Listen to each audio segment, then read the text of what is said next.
अरे भैया पहला कंटेस्टेंट आ जा रहा है। आ जाओ यार, आ जा रे।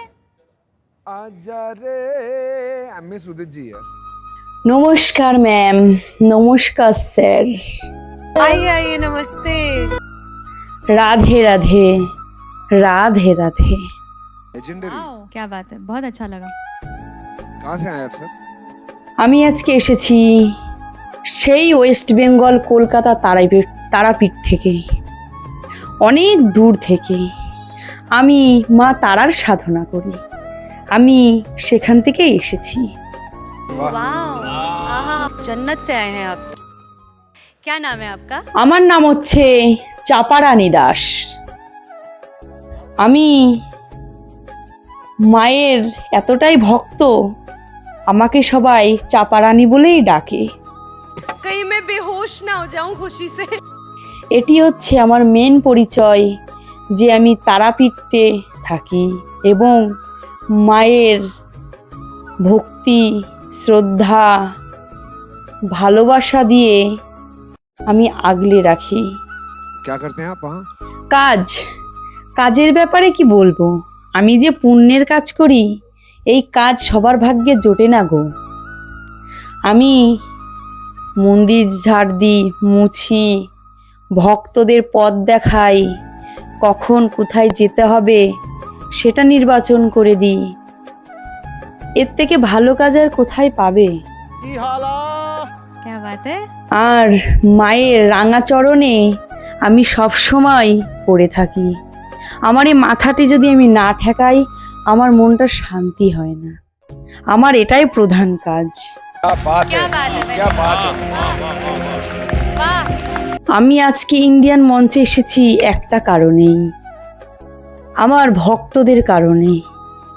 আমি মায়ের মন্দিরে বসে বসে যখন গান গাইতাম সুযোগ পেলে, তখন অনেক ভক্তরা আমার আশেপাশে আমার দিকে তাকিয়ে থাকতো, দৃষ্টি ফেলতো না।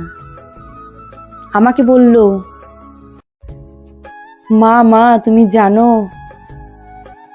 তোমার নাম ছড়িয়ে দেওয়ার জন্য আমি একটা সুযোগ পেয়েছি। क्या बात है, क्या बात है जी, क्या बात है। আমি যখন গান গাইছিলাম তখন এক ভক্ত এসে বলল, আমাকে সবাই ছোট মা বলে ডাকে ওখানে, আমি মায়ের আরাধনা করি তো ওর জন্য ওখানেও আমাকে মা বলেই ডাকে, ছোট মা। আমার বড় মা তো আছেই, মা তারা, আর আমি হচ্ছে ছোট মা। আমাকে বলল, আমাদের এই তারা মায়ের নাম যদি আমি ছড়িয়ে দিই তাহলে আমাদের যারা জানে না আরও ভক্তরা মায়ের আরাধনা করবে, মায়ের কাছে প্রার্থনা করবে আমাদের ভালো মানুষ পরিবার যাতে সুস্থ থাকে। আমি কি করলাম, মনে মনে ভাবলাম ইন্ডিয়ান মঞ্চে যদি আমি যেতে পারি আমার তারা মায়ের নাম আমি সারা বিশ্বে ছড়িয়ে দিতে পারবো। আমার এই একটি উদ্দেশ্যেই আমার আজকে ইন্ডিয়ান মঞ্চে আসা। क्या बात? তবে আমার তারা মা সেটা পূরণ করেছে। আমার মা চেয়েছিল দেখেই আমি আজকে ইন্ডিয়ান মঞ্চে আসতে পেরেছি। মা তারা আমাকে বলল যে যা, আমার নাম সারা বিশ্বে ছড়িয়ে দে, যে আপদে বিপদে পড়বে সেজন্য আমাকে একটিবার হলেও ডাকে, আমি সেই সব ভক্তকে সাড়া দেব। ব্যাস, আমিও আমার মায়ের কথা শোনার সাথে সাথেই আমি বেরিয়ে পড়লাম আমার মায়ের নাম ছড়িয়ে দেওয়ার জন্য। এখন মা তারা মন্দির, তারাপীঠ, কেউ এমন জানে না যে ওখানে তারাপীঠ বলে একটি মন্দির আছে। সবাই জানে, এই ভারতবর্ষে সবাই জানে, হাজার হাজার ভক্তরা এখন তারাপীঠে আসে মায়ের দর্শন নেওয়ার জন্য। आप क्या गाने वाली हैं आज? আমি সেই মায়ের উদ্দেশ্যেই আমি একটি গান গাইব, যেই মায়ের কাছে আমি সবসময় পড়ে থাকি, মায়ের সেই চরণে আমি পড়ে থাকি। Are you serious? क्या बात है सर? আমার মা তারার এত রূপ আছে, হয়তো আমি এত রূপ দেখিনি, কিন্তু যে রূপকটা আমি দেখেছি সেটা আমি মুগ্ধ হয়ে গেছি। নৈহাটির বড় মা সবাই তো জানেন ভক্তরা গণ্ডি কেটে কেটে মায়ের পুজো দেয়, তারা মনে কীরকম ভক্তি নিয়ে আসে। সেই রকমই আমার মায়ের অসীম কৃপা ভক্তদের ওপর। যেই ভক্তরা মাকে ডেকে স্মরণ করে, মা তাদের সাড়া দেয় এবং ইঙ্গিতও দেয়। কোনো ভক্ত তার কাছ থেকে খালি হাতে ফিরে যায় না। আমার মা এমনই মা, আমি যদি তাকে না দেখি আমি ঠিক থাকতে পারবো না। তবে বলবো, এই ইন্ডিয়ান মঞ্চে এসে এখনো পর্যন্ত যারা যারা তারাপীঠে যাননি, একটিবার হলেও ঘুরে আসবেন। তারপরে দেখবেন, তারপর থেকে খালি মা তারাই বলে যাচ্ছেন। क्या बात है। তাই আমার সেই তারামাকে নিয়ে আমি এই মঞ্চে একটি গান গাইবো, আমার মায়ের উদ্দেশ্যেই গাইবো।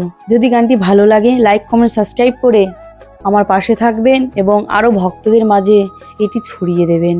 অসংখ্য ধন্যবাদ আমার কথাগুলো শোনার জন্য। ऑल द बेस्ट, बहुत अच्छे से गाओ। সকলে চলো যা তারা পিঠে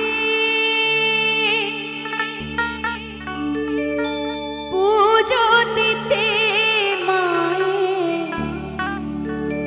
রাঙা পায়ে তারা তারা বলো সবাই একসাথে।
For more updates, subscribe to our channel, click the show links and enjoy watching the videos.